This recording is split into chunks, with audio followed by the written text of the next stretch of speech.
So help me welcome Drake Powe.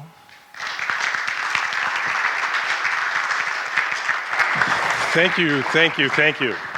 I'm so thrilled to be back here again. I love coming here. This is such a great place. It's such a great community. As usual, I want to ring a bell. I'm going to ask you just to listen carefully. Here we go.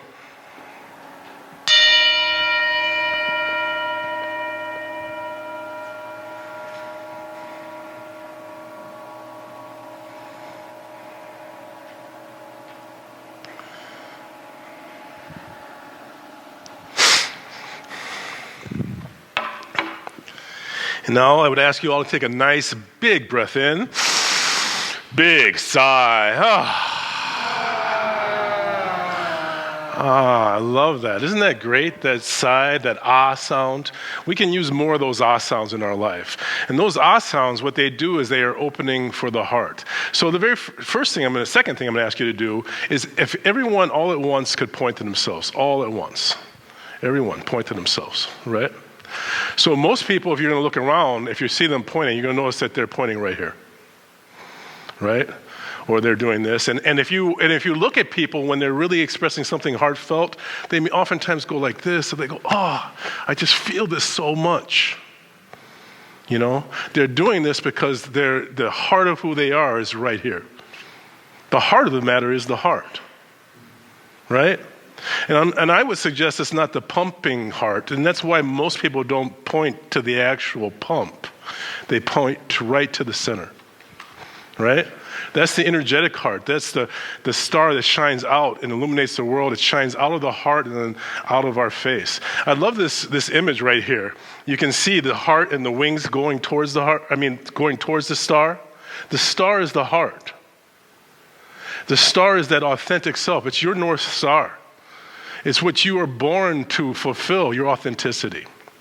Your authenticity is about saying yes to yourself, right?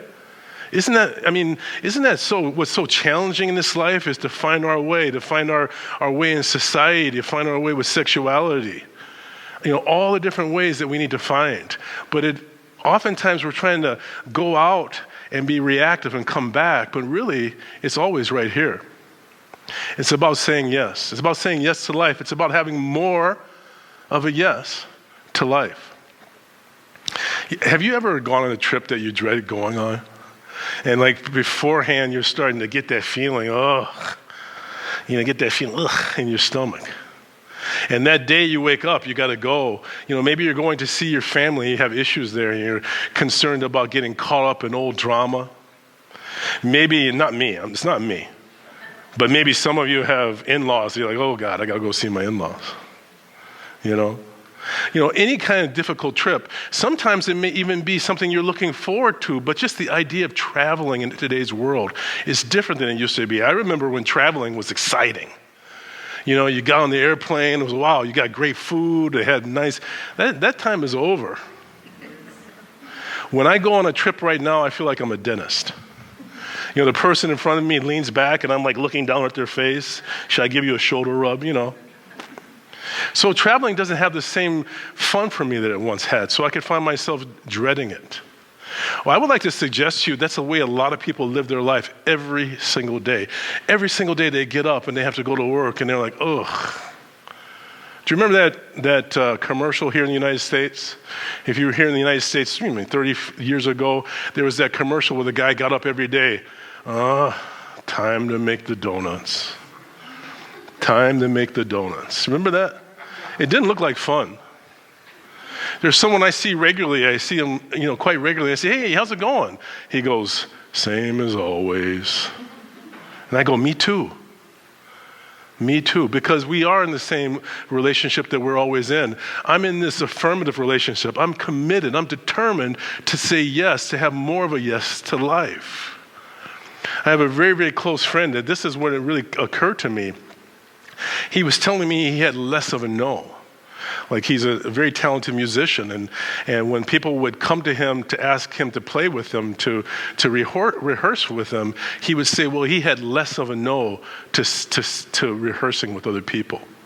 And I suggested, well, maybe you should have more of a yes rather than less of a no, because it's a whole different relationship. It's like going out to have coffee with someone and they say, well, I'm willing to. That's not really attractive. But if you go out to have coffee with someone, they're like, yeah, I can't wait to go out and have coffee. I want to find out about what you're about. I'm excited. This is going to be fun. It's a whole different relationship. It's a gift. It's a gift. It's a gift. When you have more of a yes, you are giving. You're shining into the world. I remember many, many years ago, when you hear something that you know is true, but you didn't ever hear it before, but once you hear it, you already know it. You ever had that experience? I had someone, I was listening to NPR, it must have been about 40 years ago. It's really weird for me that 40 years ago is a thing, but it was about 40 years ago. And they were talking about how children do so much better when they're around adults whose faces are shining. And it really resonated with me because I grew up in a situation where that wasn't the case. When you're in a situation as a child and people, you walk by and someone's just like,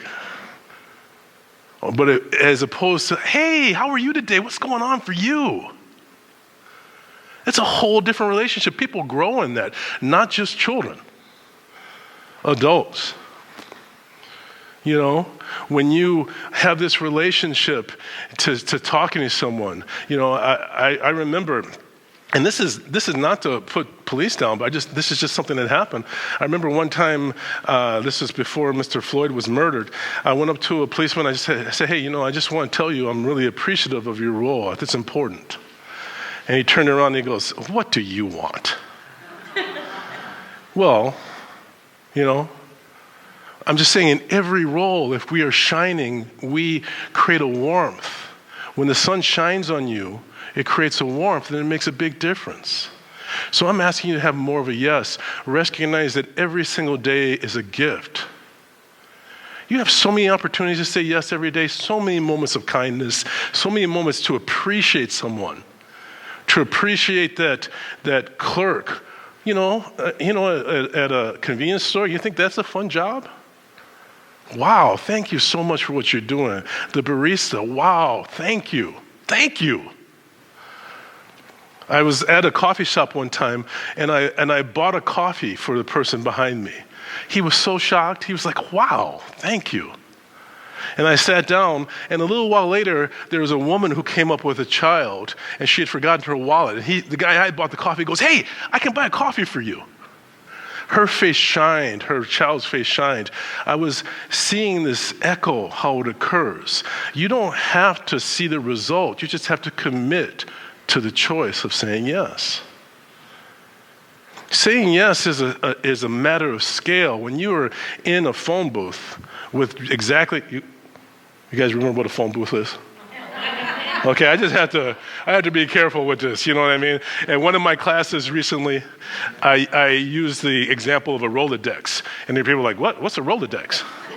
And I'm like, okay, that's where I'm at. But if you're in a phone booth with exactly the person you like the least, well, of course it's going to be distasteful. You can smell their breath. It's all a matter of scale.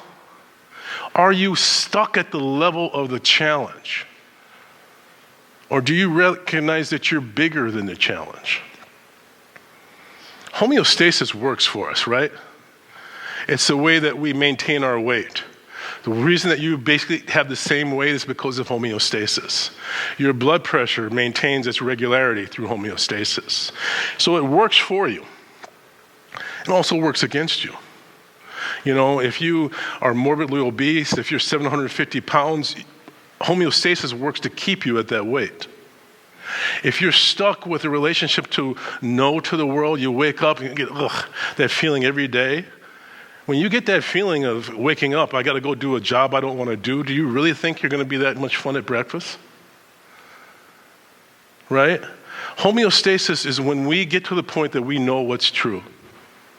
And so once you get to the point where you know what's true, regardless of that truth, your system is going to work to maintain that truth. If you know someone is bad, you're going to be looking for reasons to reinforce that they are bad. It doesn't matter what group that you are focused on.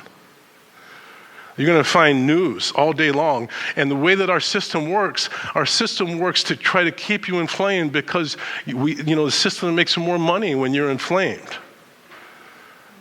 When you are, upset and you go to Facebook, what is my, ex-friend from high school saying now? Right? I just heard a story of a group of friends who had been friends for like over 50 years, and they broke up with recriminations. I'd never want to hear your voice again because of different views that they had on different issues. Saying yes means saying yes to everything. It means saying yes to the stuff that really didn't go well for you, even in childhood, because you wouldn't be you if you didn't have those experiences. For me, saying yes is that relationship to having a relationship with panic attacks and fear states. It means saying yes to having been afraid at certain points in my life, so afraid that it was easier for me to project sort of machismo than to deal with what I was really dealing with, which was being afraid. Being yes means saying yes to your mistakes because even those mistakes are part of how you grew and understand and understood. So it's of such absolutely pivotal importance. Saying yes to your experience and finding ways to say yes and reasons why to say yes. In many ways, the issue is not actually doing it, it's finding a reason why to do it. Because if you have a strong enough reason why, you're going to find a path. So this is so cool, man. This is one of the great periods of human history right now. Because it's calling on you to become your best self, every single one of us. It's calling on us to recognize that our life is not a worst case scenario. I grew up in an environment where people would spit on me, they would do things to me, and growing up in a situation where I didn't have any friends. I didn't have a single friend in the world at a certain point. And it was exactly what I didn't want. It was exactly what I didn't want. And yet, that's why I came in contact with meditation practice, why I found it at 8 years old. The TV show Kung Fu came on, and I just gleaned to that show. I was like, oh, and right at that same time, Bruce Lee was around, Enter the Dragon was out. I was going to see that stuff. Initially, it was like, wow, this guy can really handle himself. It was like something I was drawn to because he could protect himself. But gradually, it was about finding different ways to say yes to your experience. You are not a worst case scenario. And your life is not a worst case scenario. But if you see your life as a worst case scenario, I would suggest it's very hard to not include yourself in that light.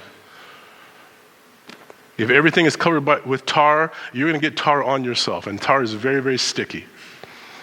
So say yes. Say yes. And let's find some ways of doing it. How do we say yes? So I want to do just a little bit of practice. I would suggest that it's important to have a plan of how you develop a yes in your life. You have to start where you are. You can't shame yourself into saying yes, right? You can't wash away blood with blood. You can't create less hatred by giving more hatred. And you can't create a yes in yourself by saying no to yourself, by shaming yourself about where you're at. If you want to go from here to Chicago, you have to figure out a route that starts here and ends up in Chicago. You can't start in Madison because you don't like to drive. You can't imagine you're in Madison, right? You got to start where you are. If you're dealing with a delusional person, you cannot expect them to come to you. That's irrational. If you expect an irrational person to be rational, you know what that means? You're irrational. And I would suggest that's a lot of what's going on, is we expect the irrational people to be rational and we get angry when they're not. That's called illness, right? We're in an environment with so much disinformation. Why should we be surprised that so many people are stuck in it? So reframing is one of the ways that we can get to yes. Understanding, asking ourselves different questions. Finding ways to not demonize is part of the way you say yes. There's an old story, about a man looking for directions, and another guy says to him, well, you can't get there from here. What? There's no way to get there? There's no route from here to there? There's always a route, except for when you demonize. Because if you make something the ultimate evil, there is no route between you and ultimate evil. If you make someone confused and you say this person is severely disturbed, there may be a route to get to that person. Reframing. Reframing is reframing things like aging. I'm 58 years old, and I can tell you that every day I need to reframe. I get out of the shower, I'm like, could be worse. That's reframing. It's not about lying to yourself. It's not about pretending that race is not an issue or misogyny is not an issue or making people feel that they can be who they are within whatever way that their heart expresses itself is not an issue. It's just about framing things to make you feel like, well, you know what? As much bad that's going on, there's a lot of people working for good. They're not going to be, on your Facebook feed usually, because that's designed to get you more inflamed. Reframing recognizes, wow, even with all these issues with Asian hate, there's a lot more Asian voices in our community that are getting to be expressed amongst the entirety than ever before in this American community, right? Doesn't mean that the other is not there too, but if we just focus on that, we are suffering it. We're suffering from it. Remember, I'm all up into words, and the word suffering means to undergo something. It means to be under the dominion of that detail. When you suffer something, that means that thing is above you. It's like a kingdom that you are underneath. We don't have to suffer this stuff. Pain and suffering are not the same thing. You can't avoid pain, but you can let go of suffering. Pain is what you have to deal with. It's accepting the nature of what is. It's saying yes to what is. Suffering is when that's the only thing that is. That's the only thing in the world is this pain. But it's not that way. It's not that way. We are bigger than what we suffer. So I'm going to ask you to do a little bit of practice with me, and then I want to ask you some questions about saying yes. How do you say yes? What are some of the ways that you say yes? How do you stimulate gratitude in your life? Because if you can be grateful, you can say yes. Gratitude and yes are related to each other, right? Okay, so let's just do a little bit of practice first. So one of the things that we want to understand is that what we identify with, we're going to try to maintain it. You don't have to like it. If you think life is terrible, there's going to be part of you that's looking for it. What you focus on grows. So we got to get ourselves out of our head. When I was riding that bicycle as a child, it wasn't recently. When I was riding that bicycle as a child and there was the mailbox and I was afraid of it,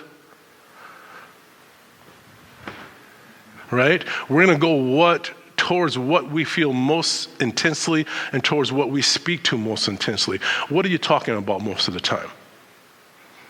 Especially to yourself. What are you saying passionately? So one of the ways to get out of our head is to get into our bodies. So I'm going to ask you, we have enough distance here, I'm going to ask you if you would, just everyone, if you wouldn't mind standing up right where you are. So being stuck in your body is being stuck up here. When I asked you to point to yourself, I didn't see not one person go like this. I'm right here, right? So we want to get into our bodies. So the feet are hip width. One of the best ways to get into your body is to improve your posture. Activate the core, pull the navel in about a half an inch. I'm going to bring the palms out, and I'm just going to start doing backward circles. Just backward circles. And I'm not just doing it, I'm feeling it. Bring your brain into the movement. Feel it. Agelessness is one of the best ways to say yes. Thumbs are up, soft hands, backward circles. Warming up the upper, slow it down. Warming up the upper shoulders and neck. You want to slow it down. My dog swallows things so fast, I don't know how it can taste that. You want to slow it down. You want to taste the movement. All right, beautiful. I'm going to take my fingers and hook it on either side of the bone, the clavicle. Stretch through the chin, open and close the mouth. Angle it one way and then the other. Interlace the fingers, active core, up and over, stretch through the back of the neck. Oh. Angle it one way and then the other. Let it go. My hand comes up and over. I'm stretching easy through the side, easy. Let it go. And then the other side, easy, gently. Don't be like Vern Gagne. I know somebody knows who Vern Gagne was in here. Yeah, let it go. By the way, Vern Gagne was a professional wrestler from many, many, many years ago, before Hulk Hogan. Okay, the palms are forward. Now, I want to ask you to remember that one of the things that happens as we go on, no is a need to shield. It's a need to protect our vulnerability. That's what no is. Yes is opening your heart. This is a movement about opening the heart. So the palms are out, shoulder blades come tight, put the tips of the shoulder blades in the back pocket, firm thighs, bring the ears right over the shoulders. You're presenting that energetic heart. Just feel it, breathe. Let it go. Let it go. Relax. We're going to do that a couple more times. Let the arms relax back down. Now, it's important. We want to have the brain feel it both before and after. Little things make a difference. One page, tearing one page out of a book can change your whole life. Now the palms are out, shoulder blades are tight. Put the tips of shoulder blades in the back pocket, ears over the shoulders, firm thighs. Just look at this. Isn't it a statement of confidence? Let it go. This is what we were born to do. We were born to stand in the sun and shine and reflect the sun. Here we go. One more time. Shoulder blades come towards the waistline, ears over the shoulders. Open it up. Feel those tendons stretching across the shoulders and let it relax. Keep breathing. I'm going to grasp my right wrist. I'm going to pull it straight down into the earth. I'm standing up tall. I'm going to angle my head towards the left. And just feel it out. Get that perfect stretch. Just like scratching an itch. Let it go. Switching the other side. Arms straight down. Head comes to the right. Stretching to the left. Just feel it out. Keep breathing. We're going to just a few more movements. Now the arms are in goalposts. Active core. I'm going to rotate the forearms up. I bring my chest up. I bring my ears right over the shoulders. We're retraining our posture. And let it go.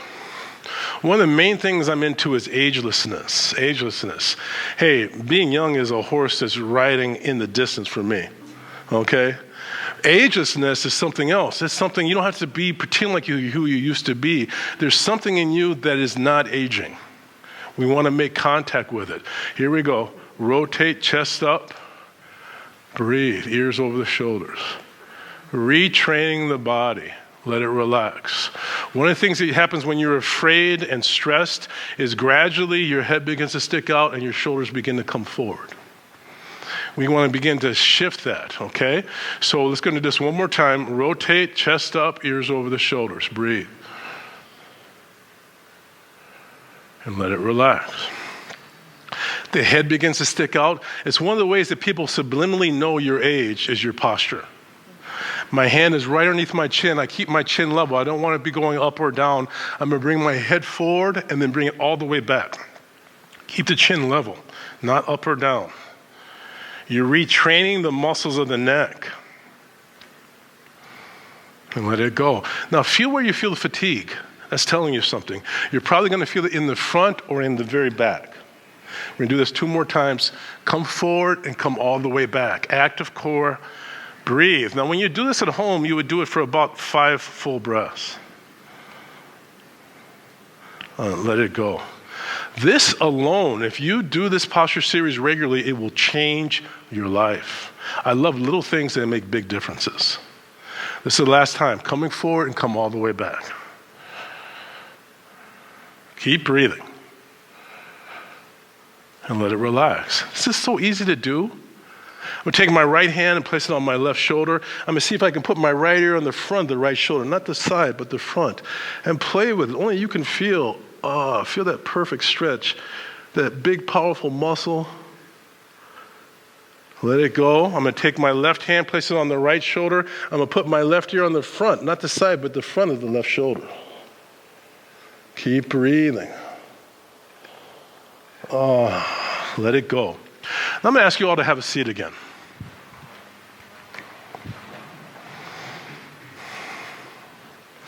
So again, when you savor the taste of something, you take it and you really, really feel it. I'm asking you to really savor this sensation. I'm going to ask you to do one more movement right in the chair where you are. Now, I'm asking you to have your forearms parallel to the ground with the palms up. Elbows tight. Bring the chest up and press the elbows into the back of the chair while you're bringing the chest up. Let it relax. It doesn't have to be any real strong thing, just an activation. Breathe. We're going to do that 2 more times. Chest up, press the elbows into the back of the chair. And release. One more time. And relax. Breathe. Now just feel it. You can have your eyes either closed or open. The very first thing I'm going to ask you to do is notice that there's probably some small degree of reduction of stress. So much of stress, we get caught up in thinking, wow, the way I can reduce my stress is if I solve this one issue that I haven't been able to solve for the last 40 years. Don't get me wrong, I think we need to put energy there. But sometimes solving lots of small issues can add up to a big detail, a big element. Just finding ways of reducing the subliminal stress that you're not aware of makes a difference. If you see someone running the high hurdles in track and field, if they clip their toe by that much, they can sprawl out and have a horrific injury. The difference between success and failure is often not as big as you think. Sometimes it's as much as the width of a single page. So I'm going to ask you again, I'm going to ask us to do a meditation. Now, first of all, look around the room. See people here. Don't look at them, see them. I love it. Breathing. And look around the building itself. Look around, actually see this. You've been here probably many times, some of you for the first time, but a lot of you I know have been here many times. Look around the room and actually see stuff. See these wonderful stained glass windows, these wonderful images. Look around, actually see this place. When something is in the heart space, that means it has particular importance. The star, the wings going towards the star. The nautical star, the North Star. Just see it. Now I'm going to ask you just to breathe nice and easy. Don't forget the dome. Did you see the dome? I used to live in Colorado. There'd be days you'd forget the mountains were there because you're so caught up in the minutia of your life. See that dome? So let's close the eyes and just breathe slowly and easily and just try to draw some of that memory in that you just took part in. My teacher said all experience is a form of food. Breathing slowly and easy. Just go back. See the stained glass window. See the star with the wings at the hearth. And remember people around you. Breathing slowly and easily. Remember your intention. As you exhale, self-mastery is the ability to let go. Let go of what you're holding on to. Let go of your baggage. Let the jaws relax and let the shoulders fall away from the ears. Chest is up. Awareness right in that heart space. Breathing slowly and easily. Now remember what the dome looked like. You looked at the dome. Remember it. Continuing to breathe. Slow breaths in and out. Part of you in contact with the breath. The breath is one of the best ways that you can come and flow and co-create. Be in concert with the breath. Slowing the breath down just a touch. In your mind's eye, now let's go to the outside the building. Visualize as though you were above the building looking down at that incredible dome. What a structure this is. To me, this is the most incredible structure in this part of the city. Above it, as though you were looking in a helicopter, looking down at the dome, breathing slowly and easily, and letting yourself be drawn further and further out. Seeing the metropolitan area, the Minneapolis metropolitan area, all the lakes. You've been in a plane before. Breathing slowly and easily, being drawn further out, seeing the whole area now, the whole North American continent. Breathing slowly and easily, coming further out, noticing this incredible planet. Say yes to this place. I don't care what's going on here. Say yes to this incredible, miraculous blue planet. further and further away. The sun is still big. We can see Saturn and Jupiter. Continuing to breathe slowly and easily, traveling further back, seeing the Milky Way, and finally seeing all the myriad galaxies like those photos from the Hubble. Breathing slowly and easily, coming back home. Let your body draw you back. Let your heart draw you back. Back through noticing the Milky Way. Back through seeing Jupiter and the sun blazing. Coming all the way back to seeing the blue planet. Coming through the atmosphere. Breathing slowly and easily, finding the American continent. Coming back and seeing all the beautiful lakes, this incredible Minnesota that we all live in. Coming back, seeing the metropolitan area.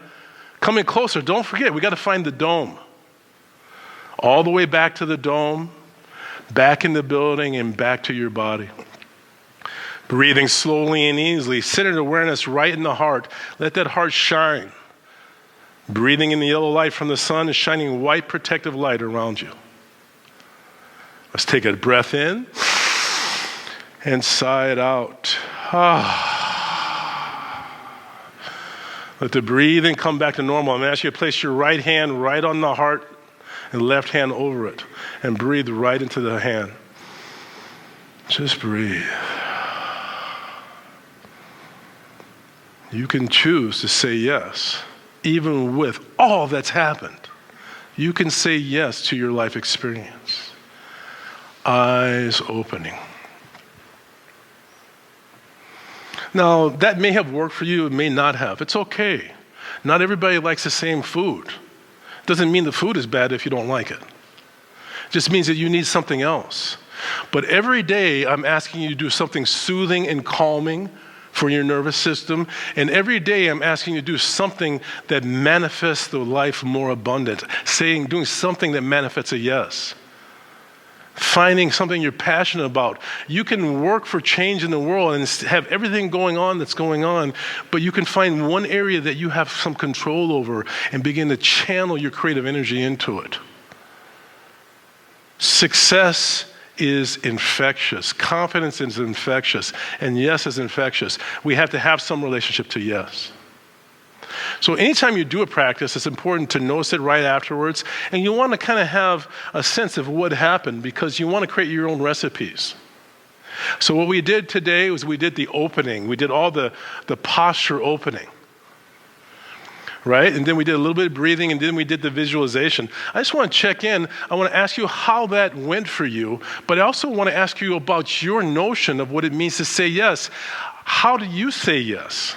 Do you find that saying yes is important? What does this mean to you? Does this conversation have a resonance for you? It's okay if it doesn't. First of all, how did that practice go? Anyone at all? Can someone tell us how that went for them? Did anyone? Yes. How about yourself? You enjoyed it? Yes. I really never thought about going over and up and looking down. When you talked about saying yes, for me it's about gratitude. You're the cross who teaches Qigong here in meditation too. Was the person who introduced me to gratitude, and it really changed my life. I love it. Thank you so much. So, she hadn't thought about changing this relationship to scale. Do you have the? Yeah, okay. All right. She hadn't thought about changing the relationship to scale. But, are you in your life or is your life in you? Are you in your body or is your body in you? This is a cosmic mirror. And when you see a fractured mirror, you're going to see fractured reflections. So this whole thing is designed to separate you from yourself.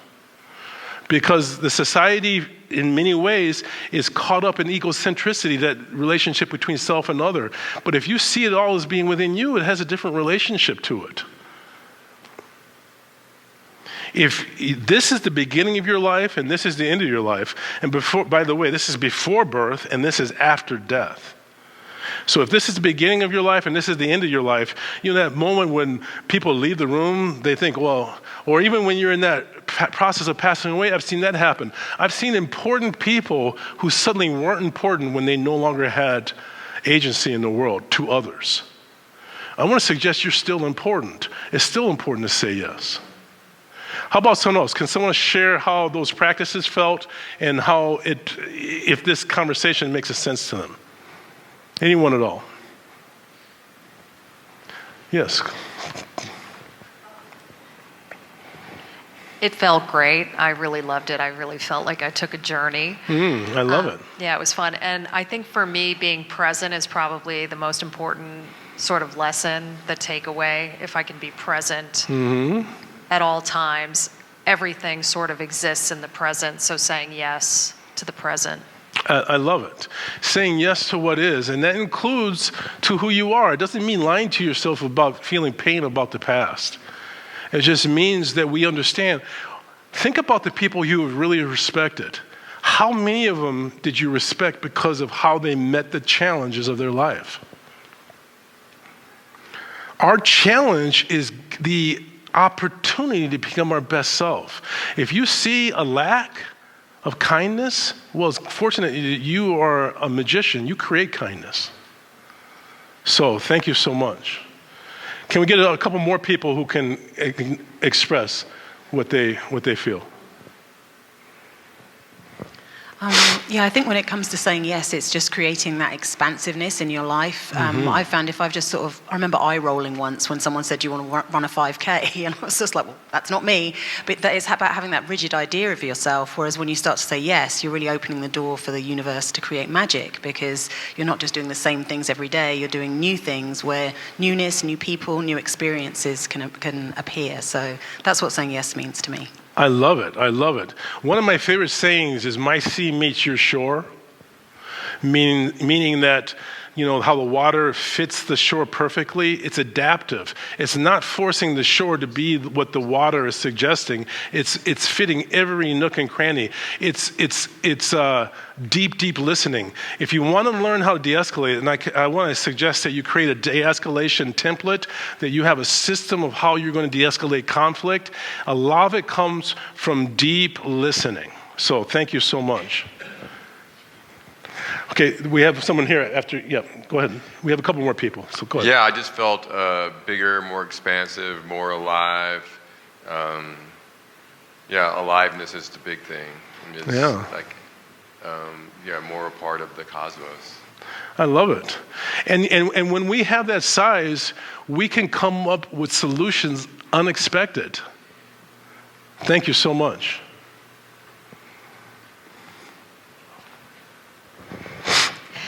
When it comes to saying yes, one of the things that I do, particularly with people that are serving me, is they'll say, "How are you today?" And I will make eye contact and I will say, "Reasonably awesome. And you?" Yes. And wait to hear what they say. When you say, "How are you?" and you just keep walking, "How are you?" and you're just like, actually like, no, I want to hear, "How are you?"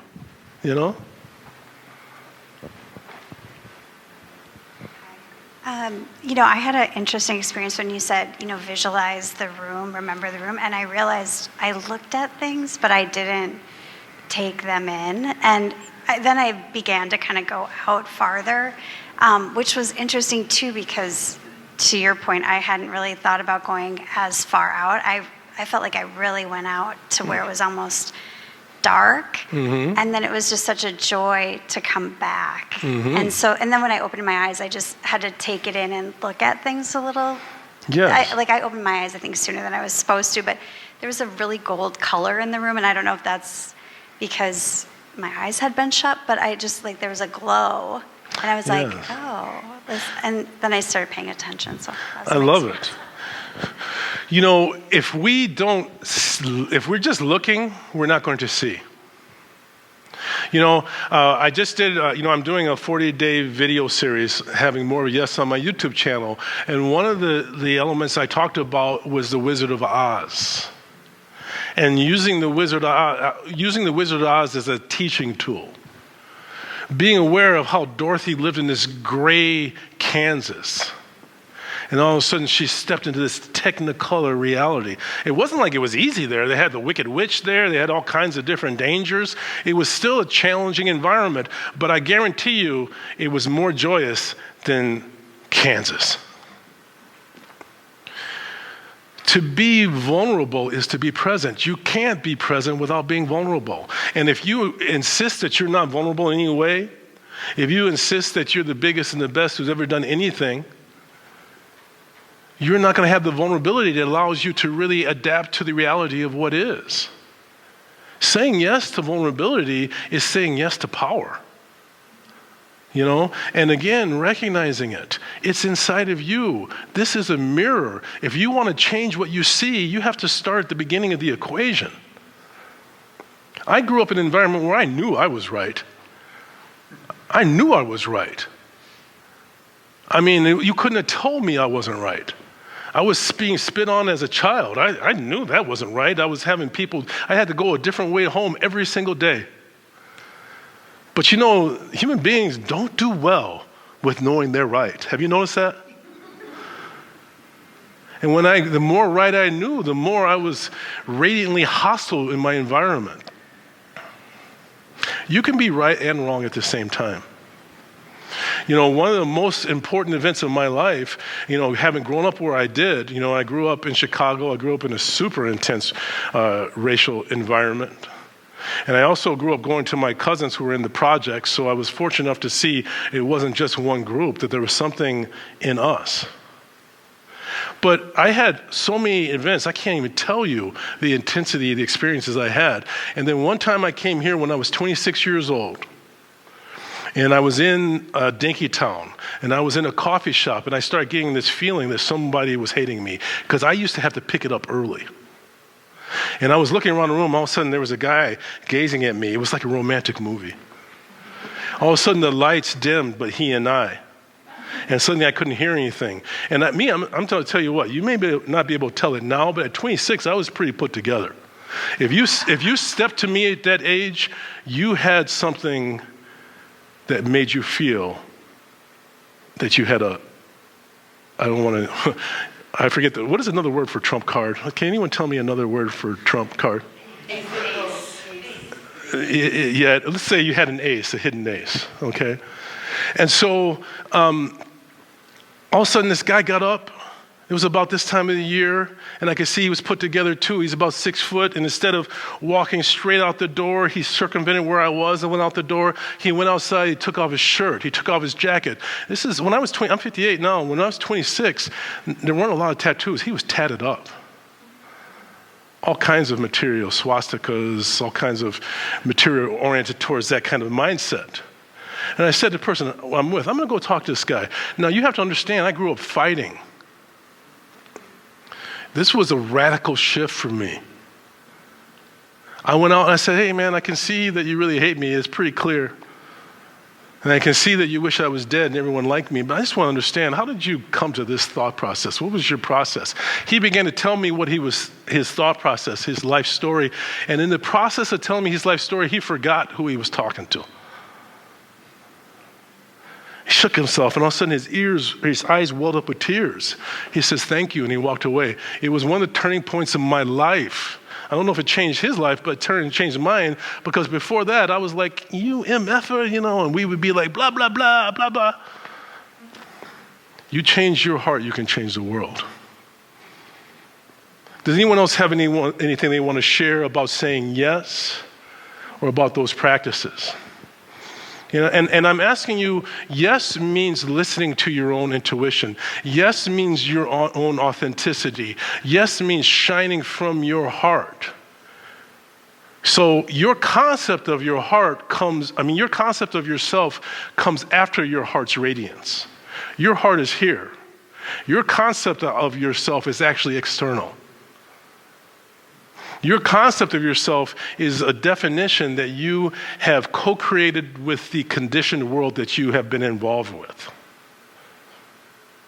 So your concept of yourself can block you off from your own heart light. How many people live in a gray world? That is a person who's not in contact with their heart. There's many ways that the world gets you to block yourself from your heart. One is to get yourself to invest in self versus other. We are one people. Don't kid yourself. When you look back at the planet and point it back at the earth, all of us were there. This is one family. So, saying yes, and by the way, saying yes is also saying yes to old age, or aging, I should say. That's not that easy either. When I was about in my mid-20s, I used to be a massage therapist. And I had a woman who was in her middle 90s at that time, and she'd come every week, and I would support her, get up on the table, and she used to say things to me. She used to say, "Drake, aging is not for sissies." She also used to tell me, "Drake," and I was 26 in my mid-20s at the time. She used to say, "Drake, if I was 70, you'd be in trouble." She still stands out in my mind all these years later. You make a difference. You make a difference in the world. One more story that I want to check in. I want to do maybe one or two more practices. Yes, go right ahead. Thank you so much. I really enjoyed the grounding exercises. I think it really brought me back into my body, and I've been reflecting probably the past 10 minutes. I can feel my heartbeat and the blood pulsing in my body now, which is kind of cool. And then as far as saying yes, and how that kind of looks like in my life is just every time I think that I should do something or that I'm behaving in a way or thinking a certain way, I kind of just reflect internally and think, well, is that who I am? Is that what I want to do? And just following my heart and then thinking, okay, yes, it is what I want to do, or it's an external pressure that is making me feel that way. So just kind of finding that inside myself. I love it. The responsibility actually means the ability to respond. It means the ability to come from your strength, and the ability to find beauty, and your heart is connected to beauty. So you can tell how connected you are to your heart by how much beauty you're seeing. If you're not seeing beauty, it means that you have to connect with your heart. So, and again, it's really recognizing that you're super important. You're super, super, super important. So many stories. The woman when I was in fourth grade who befriended me, she was Irish American. She had 7 kids, no husband. She was depressed, but she saw what I was going through, and she said, "You always can come to my house. Always." I'm 58 years old. She's still one of my heroes. The policeman who arrested, or he didn't arrest one of my friends who was passed on in the late 60s, who had a terrible drinking problem. And this policeman picked him up and drove him around for 3 hours and said, "I am an alcoholic and I want to tell you about what I did to my family." And this guy, he was 18 at the time. He was just just giving lip service. He told me 9 years later, he woke up one day after everything the policeman told him came true. Abusive father, abusive husband. One day he woke up and he said he suddenly remembered this conversation he had with this policeman 9 years before. He said he quit drinking because of a conversation he had 9 years before. You don't know how powerful you are? Thank you very, very much. Now, there's a difference between your intuition and your impulses. Your intuition is connected to your valuables. One of the things I talk about is if you are in Paris and you're on a vacation, you want to know what's most valuable to you. You probably want to keep your passport on you. You might want to keep your credit cards and your money with you. But you're not going to lug your baggage around all over Paris. You're going to leave your baggage back at the hotel. You got to leave your baggage at home, guys. Right? There's too much going on for us to be misinterpreting what is and for us to miss the moments of freedom that are available to us in this environment. Anybody else have anything they want to say? Use your intuition. If you even have the slightest, there's someone right back there if we can.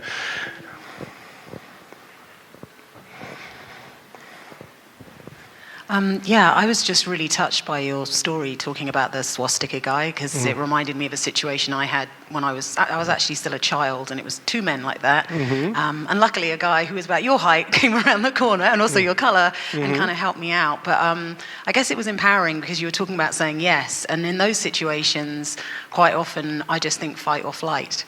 And, just you mentioning saying yes in that situation completely changed it. And courage means speaking from the heart. That's the literal translation. Right. And it reminded me, I was living in Los Angeles, and in our local Trader Joe's, there was a hostage situation. And it was actually a healer who diffused the situation by talking to the guy and saying, look, what do you want? So I guess quite often, because of the media, we think, we have to behave a certain way, but actually just speaking to the person and speaking to their heart, not our bias of who we think they are. It's powerful. Right.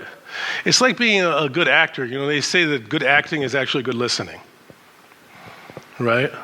There's a story about Ram Dass. Probably most of you probably have heard of Ram Dass before. Ram Dass had a story. He practiced Aikido, and he had really gotten deep into Aikido. And he was in India, and there was a guy going off, and he's like, "Okay, I gotta use this Aikido I've been practicing, And Aikido is about taking energy, not blocking it, but taking it and letting it flow by you. It's not being oppositional in that situation. He said that an elderly man walked up to this young man, and he started talking to him. He's like, I can see that you're really hurting. What's going on? Tell me about what's happening. And this guy who was being violent suddenly sat down with this old man and began to cry. And so Ram Dass was like, wow, I was about to use this Aikido, but I wasn't using the spirit of the Aikido. I was going to try to fight this guy. It's like being at a party and sitting on a couch that suddenly bursts into fire. You're having an argument with somebody. Someone left a cigarette and it dropped into the couch and it burst into fire. I don't care what you're arguing about. It's no longer the number one priority. Wait, I got one more point I got to make. No, right? The number one priority is always putting out the fire. And anytime that someone really, really tricks your trigger, your moment is, do I fall asleep? Do I let this person define my reality? If you're not more committed to what you value than what this person is to what they value, you're going to shift to their value system. So it's just like on that trip. You want to know what your values are. Mine are kindness, compassion, joy, and positive indifference. Positive indifference is like being a boss. Like no matter what happens today, I got this. It means saying yes to the day. Thank you. Anybody have anything else they want to say before we do another practice? Maybe if you have anything, 2 or 3 people, we can get 2 or 3 more people in. Thank you, Drake. Well, one thing I realized, my body is saying, you need to say yes to me more often, because I felt like a bowl of Rice Krispies when we were doing the postures, the snap, crackle, pops. And so I need to say yes to moving my body more and doing more opening and stretching. I love it. Thank you. So she said she needs to say yes to opening her body more. And so I would actually take it back even another step, because, remember, we're magical. What you say becomes reality, and we have certain buzzwords that really mean different things than what we think they mean. Like, I'm going to try to, is what that really means is I'm probably not going to. Right? I need to, that's a buzzword for our deep consciousness that I really don't want to. Right? So starting off by reframing our language, your number one person you're ever talking to is actually your deep consciousness.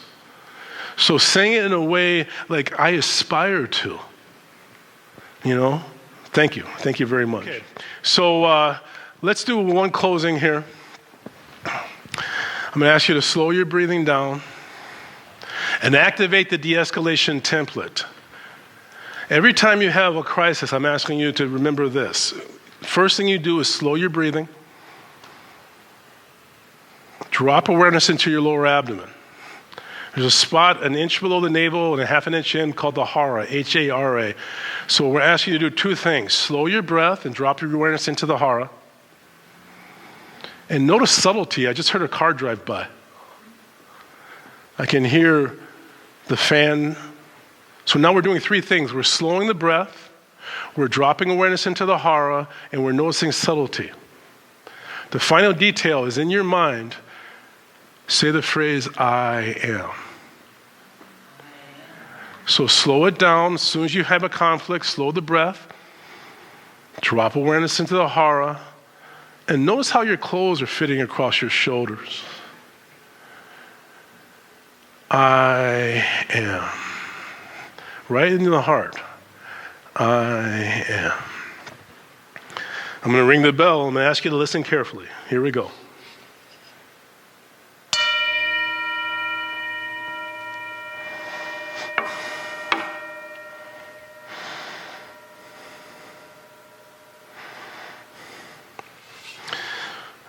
I'm going to tell you that this life is an inspiration. Every breath you take, the trees are breathing with you. I bring my hands in a prayer position and I bow to you because you are a miracle worker and you can change the world. Namaste, my friends. Thank you. Thank you. Just breathing now. Bring awareness into that heart space. And rather than going out into the world, breathing slowly and easily, I'm asking you to go deep into that heart space. Breathing nice and easily, each hand is connected to each hand. Each of us is in contact with the other all the way around this circle.